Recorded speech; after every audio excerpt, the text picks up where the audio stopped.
Here we are again for another weather forecast. Unfortunately, I'm on vacation, so I thought this would be the perfect opportunity to bring you up to date on how the precipitation trends have been going since this spring and then dating all the way back to last fall, and look at some of the specific drought areas of the country that we're going to pay close attention to as we move through this next 30 to 60 day period. Now, to kind of give you a perspective of if you think it was unusually warm, we're going to use Lincoln data for instance, and we start to look at the number of 90 degrees incurred up through the 9th of May. We've seen 6 this year, and that ties 1989 for the most number of 90-plus days that we've seen this early in the year. Now, if we jump that back to the number of 80-degree days, we're pitching around 17 to 19 days, depending on location here in eastern Nebraska, and that still ranks us number one behind 1981, and that was about 2 days earlier than that. Now we go to 70, we're all the way up to 39, and the only year since 1895 that exceeds this year was 1910, and that was a major drought that encompassed much of the southern and central plains.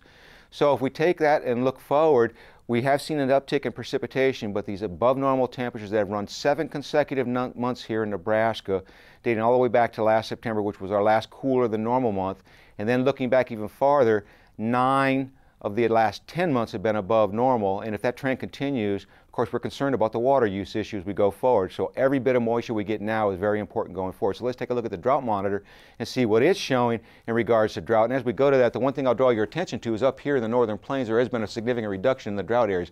I don't know exactly if this is truly what is happening, because we did have some runoff with some of these recent rain events, and I think it's an underestimating here in northeast Nebraska the dryness issues. But at this time of the year, there's not a lot of water demand from newly emerged crops. It's our wheat and our alfalfa that are the big water users. But what we are starting to see is an expansion toward the northwest from the southeast, where it's been extremely dry, and we're starting to see dryness issues returning back to the southern plains, and we're also seeing some pretty extensive dryness all the way up in the central Rockies, where the snowpack now has dropped below 40%, and by all estimates is likely to be completely gone in the southern half of the Rocky Mountains by the time we get to the June. Now let's take a look at the last 30 days.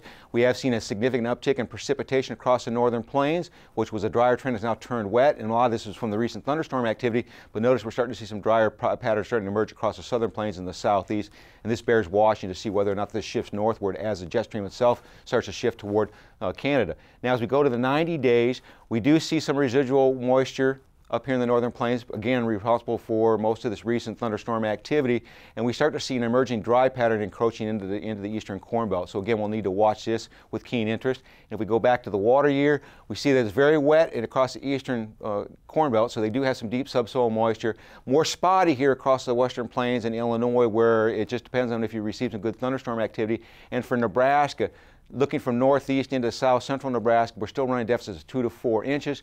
So if the temperatures start to get above normal, we go a couple weeks without precipitation, these deficits are going to increase by 1 inch a week.